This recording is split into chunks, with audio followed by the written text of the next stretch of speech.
Hello. Okay, a couple items for all of you at the top. First, welcome Andrew Bates, our new Deputy Press Secretary. Anyone who covered the Biden campaign knows Andrew quite well, and he just joined our team after staying on the transition for the last 2 months. Okay, this Wednesday, the president will be laying out the first of two equally critical packages to rebuild our economy and create better paying jobs for American workers. He'll talk this week about investments we need to make in domestic manufacturing, R&D, the caregiving economy, and infrastructure. In the coming weeks, the president will lay out his vision for a second package that focuses squarely on creating economic security for the middle class through investments in childcare, healthcare, education, and other areas. Throughout this process, we look forward to working with a broad coalition of members of Congress to gather their input and ideas and determine the path forward, create good jobs, and make America more competitive. I also note that he's doing this in Pittsburgh, where he launched his campaign for the presidency just 2 years ago. Today, the CDC also announced a 90-day extension of the federal eviction moratorium. The news was out earlier today. The moratorium was scheduled to expire on March 31st and is now extended through June 30th. The president is committed to supporting renters and small landlords through the COVID-19 crisis. Essential to that effort is, of course, the American Rescue Plan, which delivers an additional $21.5 billion in emergency rental assistance to help millions of families keep up on rent and remain in their homes. This, of course, is an act that included coordination from the Treasury Department, from HUD, from the USDA, the CFPB, and the FTC. They're all coordinating efforts. Today, the White House convened leaders from across the administration and is taking coordinated steps to announce a set of bold actions that will catalyze offshore wind energy and create good-paying union jobs. The president recognizes that a thriving offshore wind industry will drive new jobs and economic opportunity up and down the Atlantic coast, in the Gulf of Mexico, and in Pacific waters. We just released a fact sheet on this announcement, pretty detailed. The Department of Interior, Energy, and Commerce announced a shared goal to deploy 30 gigawatts of offshore wind in the United States by 2030, while protecting biodiversity and protecting ocean co-use. Meeting this target will trigger more than $12 billion per year in capital investment in projects on both U.S. coasts, create tens of thousands of good-paying union jobs, with more than 44,000 workers employed in offshore wind by 2030, and nearly 33,000 additional jobs in communities supported by offshore wind activity. It will also generate enough power to meet the demand of more than 10 million American homes and avoid 78 million metric tons of carbon emissions.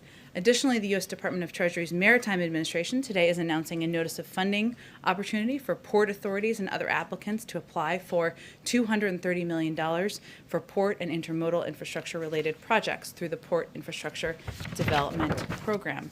Last item is I have an update for you on the flooding that has occurred in the Tennessee Valley. The Department of Homeland Security and media sources report 4 fatalities and over 150 rescued in the Tennessee Valley as heavy rainfall swamped the area, flooding homes and roads, including parts of Nashville. The President and the White House continue to monitor the situation very closely and stand at the ready should any federal assistance be requested or required. At this time, no requests for federal assistance have come in. The National Weather Service reports over 9 inches of rain has fallen over the past 24 hours, of course, causing this massive flooding. Jonathan, why don't you kick us off? Thank you, Jen. The CDC director today delivered an impassioned warning against a rise in COVID cases and said it filled her with a sense of, quote, impending doom. We are seeing cases rise in many states. My question is, does the president plan out to reach directly to governors, including the Democratic governors of states like New York, New Jersey, and Michigan that are seeing real rises? Does he plan to ask them to slow down or pause them reopening their states? Well, Jonathan, we are in very close touch with governors of those states and states across the country, not only through our weekly governor's call that is led by our COVID coordinator, but through calls and engagements that happen through the course of the week and through the course of every day. And the president has not held back in calling for governors, leaders, the American people to continue to abide by the public health guidelines, whether they are mask mandates on federal land and buildings or on interstate travel, whether it's encouraging people to hand wash and abide by social distancing. He will continue to do that through all of his engagements and, of course, through calls he has with local officials. But we are in very close touch with leaders across the country. My follow-up to that is simply, this is probably the most precarious moment the country's had in terms of the virus since the president took office. That's what, according to the CDC director today.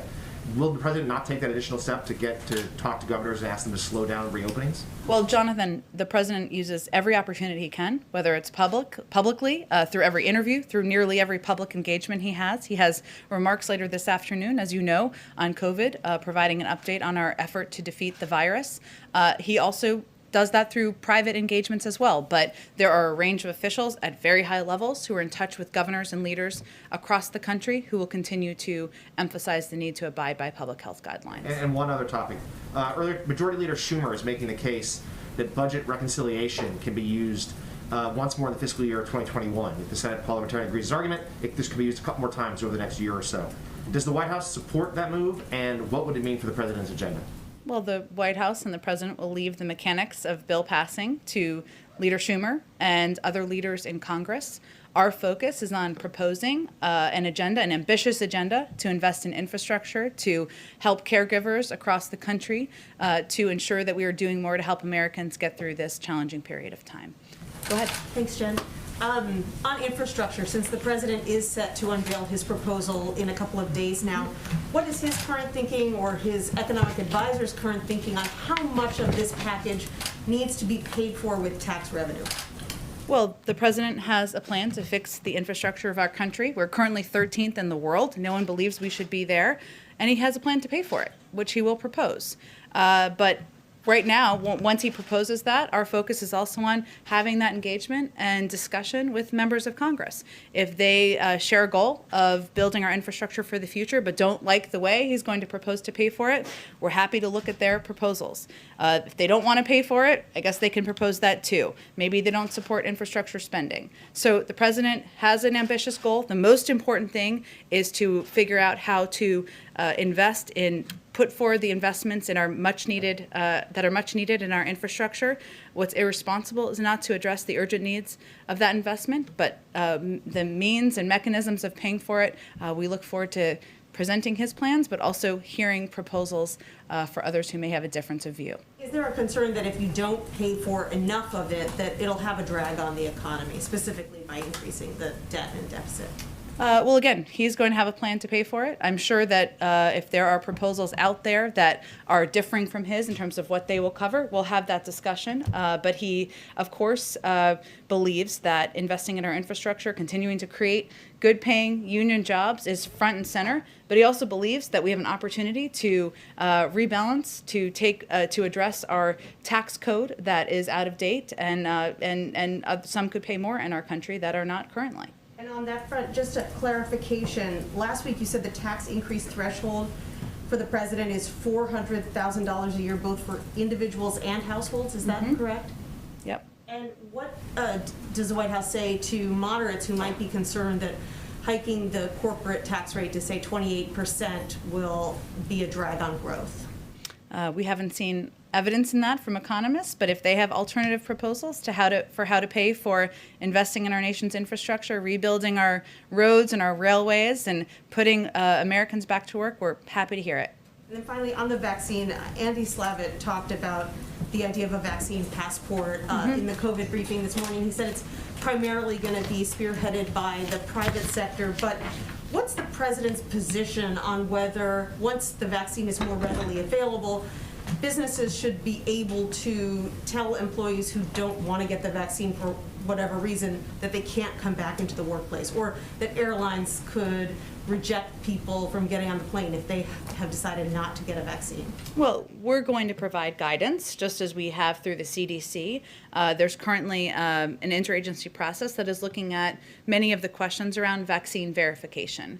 And that issue will touch many agencies, as verification is an issue that will potentially touch many sectors of society, as you have certainly alluded to. That's guidance we'll provide. side, we expect, as Andy Slavitt, I think, alluded to, that a determination or development of a vaccine passport or whatever you want to call it will be driven by the private sector. Ours will more be focused on guidelines that can be used as a basis. And there are a couple key principles that we are working from. One is that there will be no centralized universal federal vaccinations database and no federal mandate requiring everyone to obtain a single vaccination credential.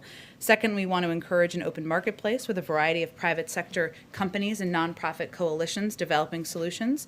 And third, we want to drive the market toward meeting public interest goals. So we'll leverage our resources to ensure that all vaccination credential systems meet key standards, whether that's universal accessibility, affordability, availability, both digitally and on paper. But those are our standards. It's currently going through an interagency process. We'll make some recommendations, and then we believe it will be driven by the private sector. And when do you anticipate those guidelines will come out? I don't have a timeline to provide you at this point, but it's obviously something we're working through, and we want to provide that clarity to the public. Go ahead. I want to talk about George Floyd. Will the president be watching or receiving updates on Derek Chauvin's trial today? And has he been in touch with George Floyd's family in the lead up to the trial? Well, he certainly will be watching closely, as Americans across the country will be watching. At the time of George Floyd's death, he talked about this as being an event that really opened up a wound in the American public, and it really brought to light for a lot of people in this country just the kind of racial injustice and inequality that many communities are experiencing every single day. And he'll be watching it closely. He'll certainly be provided updates. Obviously, this is a trial that's working its way through a law enforcement or a legal process, so we wouldn't weigh in further than that. But these were events that at the time he spoke about as being just a reminder of also the need to, and it certainly impacted how he's thought about in his own government, making equity central to what we do, instituting and putting in place racial injustice and addressing racial injustice as a priority, one of the key crises that he believes he is facing and we are all facing as a country. So it will continue to be central to what we do, and he will, of course, be watching the trial closely. Have you spoken to the family of George Floyd in the lead up to the trial? I don't have any calls to read out. He obviously spoke to them, or not obviously. For those of you who didn't follow this closely, he did speak to them last spring and spoke at the time and commented at the time about their grace. And I know he conveyed that, and he was just impressed by their courage, and he continues to believe that. You said it redoubled his commitment to advancing racial justice in this country. He also committed to creating this National Police Oversight Commission during his first 100 days in office. Has that been created yet? Is that still on track to being created? Well, we're encouraged first by the interest and engagement by members of the House and Senate in the George Floyd bill, which is making progress, and there's discussions that are active at this point in time. That's really where our focus is going to be at this moment. We believe that, and he believes, I should say, that it is imperative to put in place in order to rebuild trust among communities, that there needs to be accountability and there needs to be systems in place to ensure that, and laws changed to ensure that that can be carried out.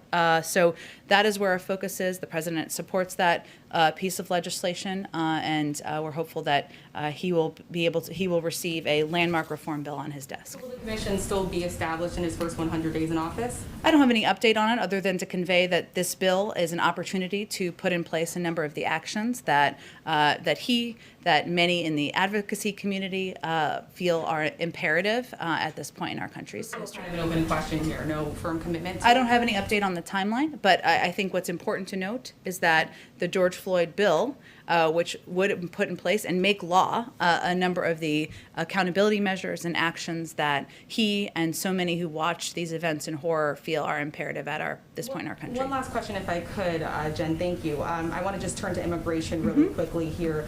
President Joe Biden has said that surges like this happen every year. We know that these cycles do happen. Axios is reporting that they have received documents that show the surge of minors coming to the southern border is expected to last 7 or more months. I just got back from the border. I spoke with Texas state troopers who said they have never seen this many unaccompanied minors crossing the United States border. Are you guys tracking that timeline for this current surge, that it's going to last 7 months or more?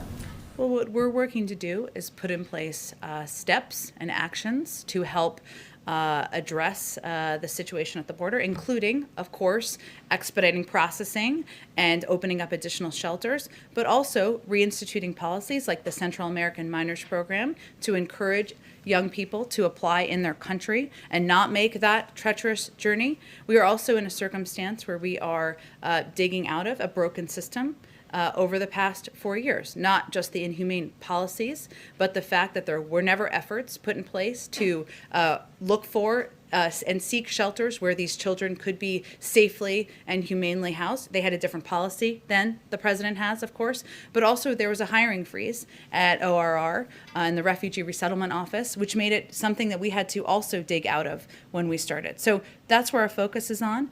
We are hopeful that as we put these in place, these measures, we can help to address and stem the challenges at the border. Just quick follow-up, just firm answer here. Is the administration expecting a surge in unaccompanied minors over the next several months?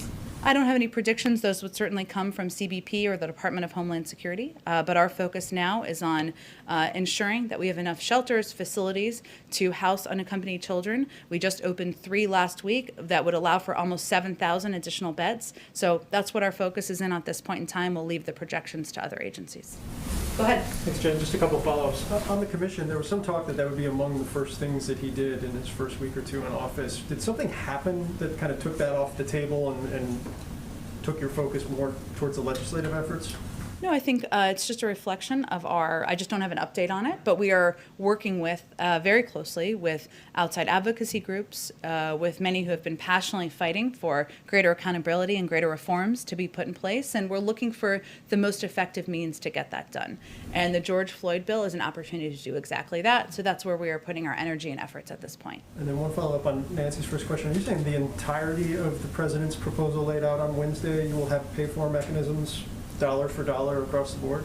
Certainly, yep. Okay. And then the forthcoming WHO report, I know some people have drafts of it. Does the administration put any stock into it whatsoever, given how it was put together? And also, is the U.S. working in a parallel way via its intelligence community, its public health officials, to produce its own conclusions about the origins of coronavirus? Well, it's a little early for that last piece right now, but let me give you an update on kind of where we are. The report, under embargo, of course, is now in the hands of U.S. government experts from the CDC, FDA, NIH, HHS, USDA, DHS, and USAID. That is a lot of acronyms. 17 experts, long-standing leaders in the fields, including epidemiology, public health, clinical medicine, veterinary medicine, infectious disease, law, food security, biosafety, biosecurity. We have a lot of experts in government. We'll be reviewing this report intensively and quickly, and we have some of our best people in government focused on reviewing it right now. We are also communicating closely with our partners and allies around the world to share our ongoing concerns, which we have stated in the past, of course, about the process and our scientific analysis of the report itself once these individuals have concluded their review. We will wait for that review to conclude. We have been clear that an independent technically sound investigation is what our focus is on. And once this is reviewed, we'll have an assessment about the steps forward. Okay, and then last one, a number of House committees last week sent letters to, I think, 16 different agencies and the White House about sending over documents of any communications in the lead up to January 6th and the lead up to the joint session. Do you guys plan to cooperate with that inquiry, and will you be responding both from the White House side and on the agency side with that inquiry? I'm sure we will be cooperating with Congress, but I also know there are many documents that some believe we have here that may not be here. They might be in the archives, so I think we'll have to look and see what documents they are. I'll talk to our counsel's office and see what our expectation is at this point in time. Thanks, Jen. Go ahead. 2 questions, Jen. On the campaign, the president talked about how, and his aides held the view that spending on traditional infrastructure like roads and bridges did not necessarily have to be paid for because it created jobs. And I'm wondering if you could just talk about if he still has that view and how the package unveiled on Wednesday will balance that view of spending versus tax increases. Well, I think we'll have more to say about it once we actually roll out the package. But I think what I wanted to note today and what we want to make clear is that the president has a plan to fix our infrastructure and a plan to pay for it. But we are also open to having that discussion, and we certainly expect to have the discussion with members of Congress as we move forward about areas where they agree, where they disagree, where they would like to see greater emphasis or not. So we'll look forward to having that conversation once the plan's announced on Wednesday. And just one more thing. On Friday, the White House announced that it was nominating Gail Manchin, Senator Joe Manchin's wife, for the job of federal co-chair of the Appalachian Regional Commission. This is a group responsible for steering millions of dollars in states like West Virginia. That nomination came as a surprise to some people on the Hill, and I'm wondering if you could talk a little bit about the process of how the White House settled on Gail Manchin for that job, and what type of input Senator Manchin had in that. I'll have to follow up with our personnel team on the exact process there, but we can do that for you after the briefing. Go ahead, Jeff. Thanks, Jen. The ship that was stuck in the Suez Canal has been freed. I'm sure the White House has been monitoring that. Do you have any sense of what economic impact that week-long, little bit more than week-long event is going to have? Well, my understanding is it's been freed, but it's not yet open, right, the canal, and that will still happen, and there are, of course, ships waiting to pass through the canal. We, of course, are monitoring and will be assessing the impact, but I don't have anything to update you on that from here. Okay. Wonky question alert. Okay, I like the preview. The stocks are falling today because on Wall Street because of the default of a hedge fund. Is this something that the White House is monitoring, and do you have any concerns about it? I would send you to the SEC on that for any further comment, but we, of course, are monitoring as an administration. Less wonky, do you have any updates on the White House's thinking about sanctions against Myanmar and reaction to the latest deaths and killings there? Sure. Let me give you a reaction, and also because we haven't talked about this that much in here recently, an update on some of our recent actions. We're deeply concerned by the recent escalation of violence against peaceful protesters in Burma. Burmese security forces are responsible for hundreds of deaths in Burma since they perpetrated a coup on February 1st. We condemn this abhorrent violence against the Burmese people. Their Burmese junta continues to use lethal force against its own people. Last week's killing of children is just the most recent example of the horrific nature of the violence perpetrated by the military regime. We continue to make clear that we will impose costs on the military regime for the deadly violence against peaceful protesters and the suppression of human rights. Today, USTR announced the suspension of all U.S. engagement with Burma under the 2013 Trade and Investment Framework Agreement, effective immediately. This suspension will remain in effect until the return of democratically elected government. Additionally, the sanctions on military-owned holding companies, MEC and MEHL, were we announced last week, are the most significant action since the February 1st coup to impose costs on the military regime. We've also announced a number of actions by the Department of Commerce, new export controls on Burma, and added 4 Burmese entities to the entity list in response to the military coup and violent crackdowns. We, of course, continue to work with our allies and partners and like-minded institutions as we condemn the actions of the military, call for the immediate restoration of democracy, and hold those who seized power accountable. Very last one, also as a follow-up to the CDC and White House briefing this morning on COVID, they made very clear that they are urging Americans to continue to take action to prevent a fourth surge, including non-essential travel. Is the warning against non-essential travel something that the White House is taking into consideration with regard to upcoming travel by the President and Vice President, both for business and for personal reasons? Well, I would say the president travels, as does the vice president, on a private plane. That is the purview of every president and vice president throughout American history. That is, of course, different than traveling on a commercial flight and going to mass events. As you know, the president is not hosting rallies, nor is the vice president. We take the role of being models quite seriously, but I think most Americans would recognize the difference. Go ahead. Thanks, Jen. Just on clarification on the pay-for question. Sure.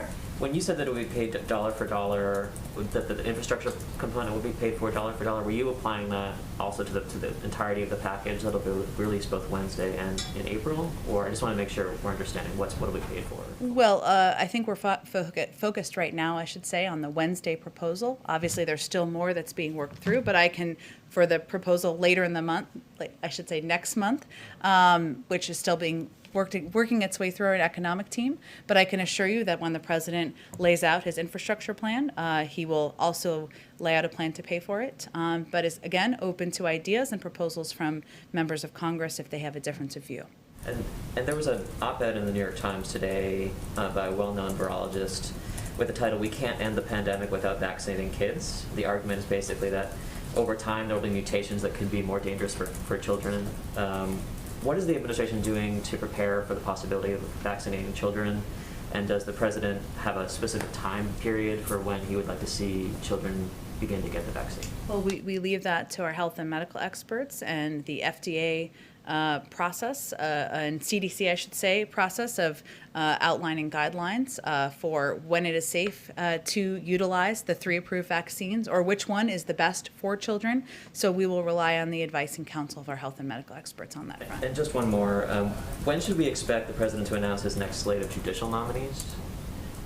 I don't have a preview or an update for you. Stay tuned.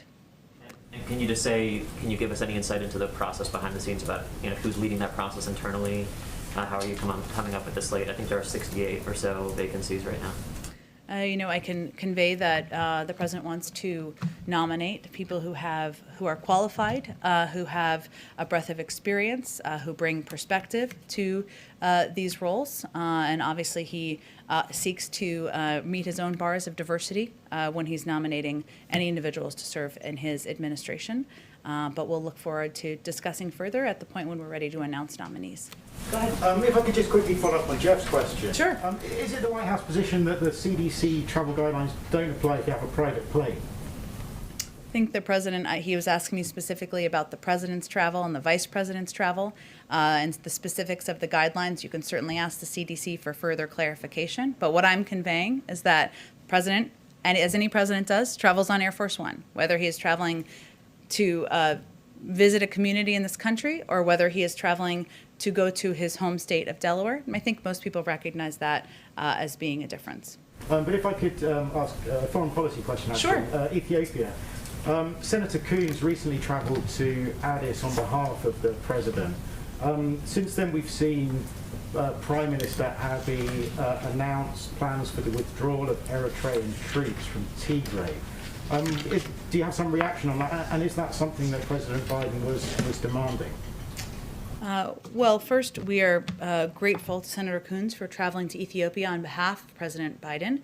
We appreciate the time and the deliberation of the Prime Minister, I should say. We're encouraged by the Prime Minister's announcement that the government of the state of Eritrea has agreed to withdraw its forces from Ethiopia. The immediate and complete withdrawal of Eritrean troops from Tigray will be an important step in de-escalating the conflict and restoring regional peace and stability. We hope both governments will make good on this commitment on the ground urgently. Certainly it was a part of the discussion that Senator Coons traveled there to communicate about. And if I may, just quickly on the President's health, he last released a comprehensive health report in 2019 during the campaign. Mm-hmm. Can we expect him to make a trip to Walter Reed soon for his physical, and will he commit to releasing a comprehensive health report in the near future? Absolutely. I don't have a timeline, but absolutely we will do that, and I'll check and see when he's due to go back to the doctor. Go ahead. Hi, Psaki. Rachel Sutherland, Fox News Radio. Hi, Rachel. Just wanted to follow up on Juan Gonzalez's recent trip to Guatemala. Mm-hmm. And what kind of progress is made? I understand that Ambassador Jacobson also went to Mexico, maybe to Guatemala as well. Mm-hmm. What kind of progress on addressing the root causes of mass migration can you give us? Well, I think this was their first trip. We just announced an envoy as well to the region, which shows our focus and emphasis on addressing the root causes. And of course, the Vice President of the United States will be helping lead that effort, specifically the root causes, not the border. There's some confusion over that.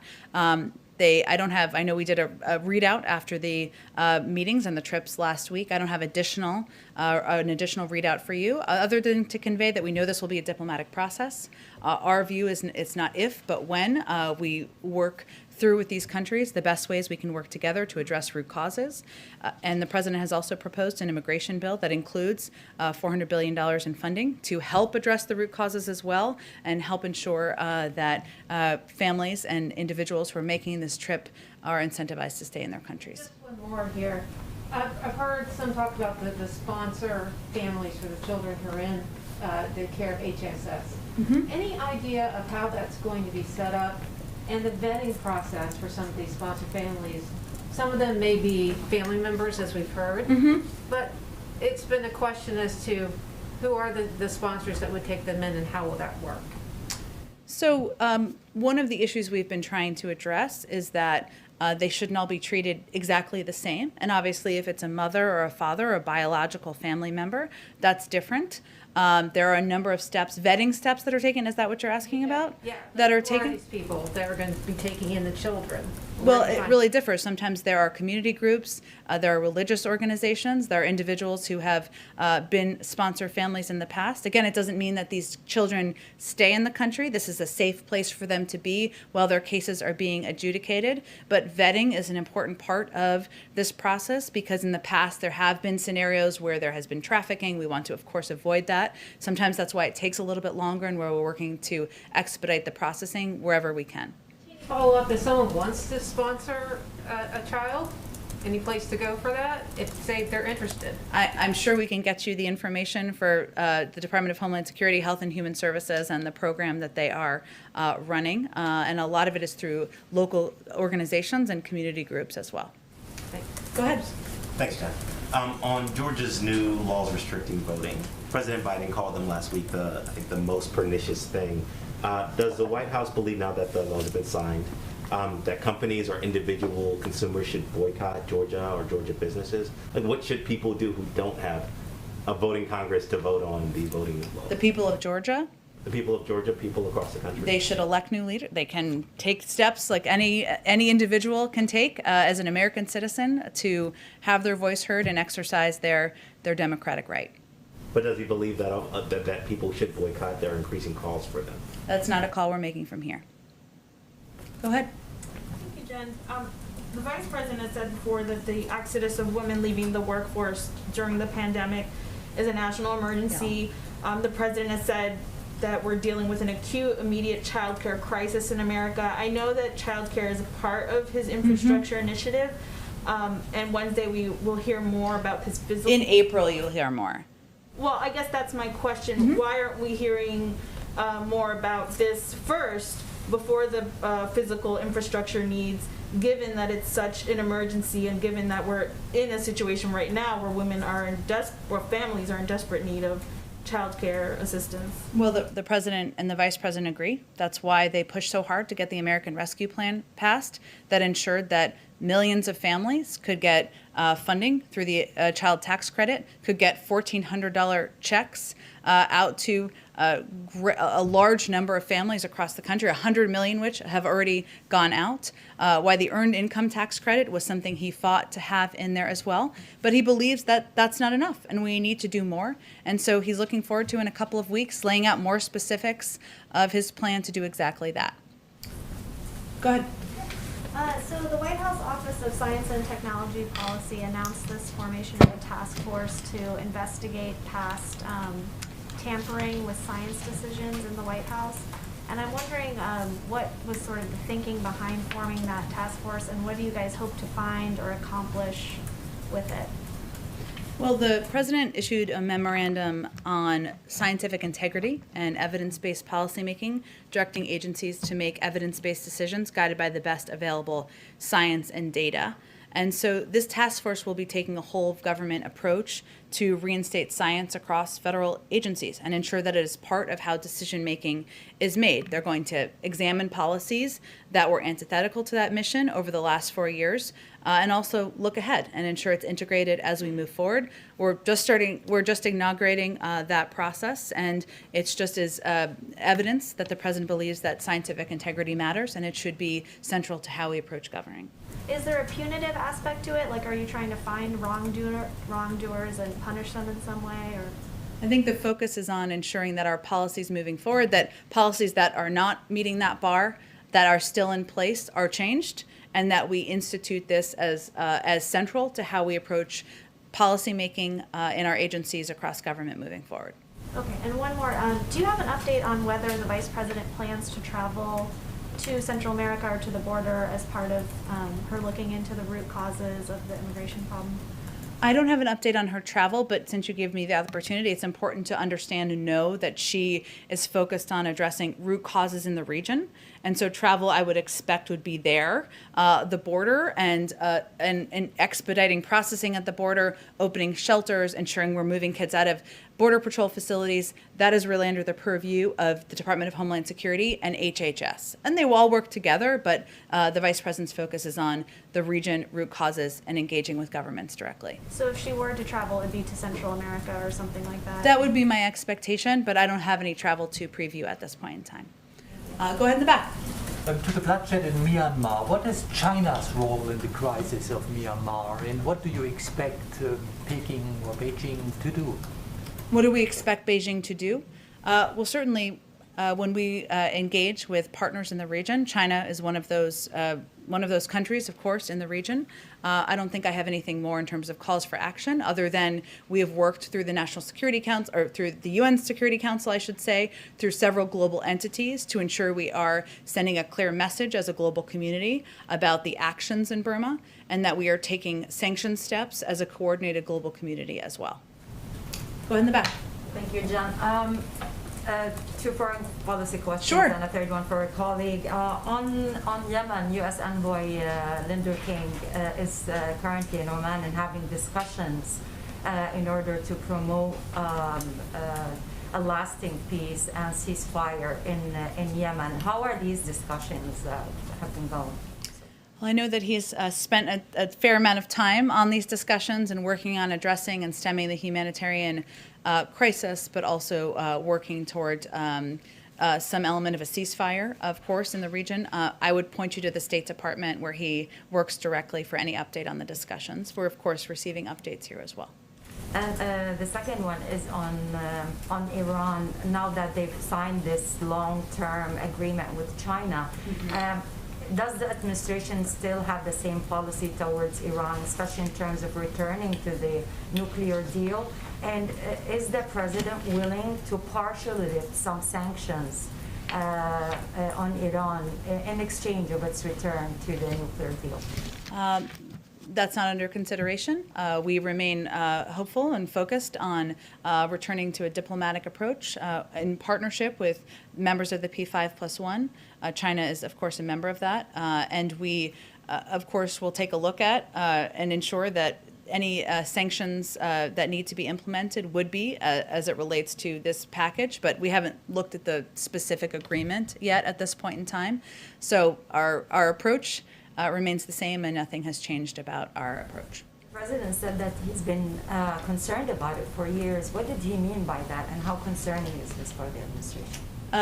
Concerned about, I know he was asked a question yesterday. Between China, the apparently 25 years long-term agreement between China and Iran? Well, China has been a member of the P5+1, an important partner as it related to getting the deal passed to begin with. Certainly would be an important partner as we look ahead to a diplomatic approach. At this point in time, we're still working through those steps and don't have an update on the engagement. Thank you, Jen. And my colleague's question is on North Korea. Now that the president said that he's, quote, prepared for some form of diplomacy with North Korea. Does this include sitting with President Kim Jong-un? I think his approach would be quite different, and that is not his intention. Thank you. Thank you. Thanks, everyone. Okay. Thank you.